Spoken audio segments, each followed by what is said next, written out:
السلام علیکم viewers. Walter Scott ناموافق حالات میں سر والٹر اسکاٹ کیسے بنا؟ سر والٹر اسکاٹ کا شمار انگریزی ادب کے نامور افراد میں ہوتا ہے، مگر اس کو یہ مقام معمولی حیثیت کی قیمت میں ملا۔ اس کی معمولی حیثیت اس کے لیے وہ زینہ بن گئی جس پر چڑھ کر وہ اعلیٰ درجے کو پہنچ گئے۔ والٹر اسکاٹ اپنی ادھیڑ عمر تک ایک معمولی صلاحیت کا انسان سمجھا جاتا تھا۔ اس کی حیثیت بس ایک تیسرے درجے کے شاعری کی تھی۔ اس کے بعد ایسا ہوا کہ اس کے اوپر قرضوں کا بوجھ چڑھ گیا۔ اس کی شاعری اس کو اتنی آمدنی نہ دے سکی جس سے وہ اپنے قرضوں کی ادائیگی کر سکے۔ بالآخر اس کے حالات نہایت شدید ہو گئے۔ شدید حالات نے اس کی شخصیت کو آخر حد تک جھنجھوڑ دیا۔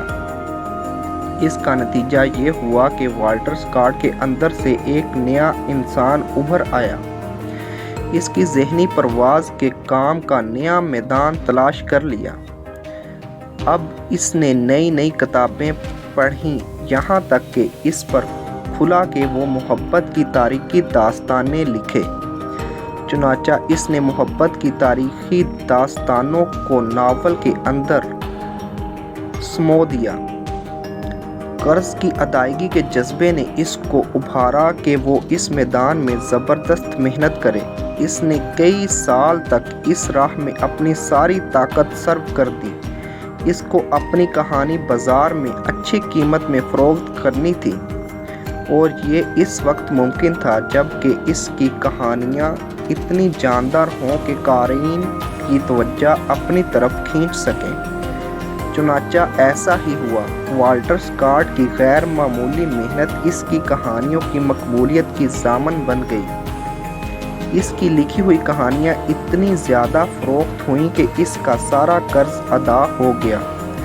والٹر اسکاٹ پر اگر یہ آفت نہ آتی تو اس کے اندر وہ زبردست محرک پیدا نہیں ہو سکتا تھا جس نے اس سے وہ کہانیاں لکھوائیں جس نے اس کو انگریزی ادب میں غیر معمولی مقام دے دیا۔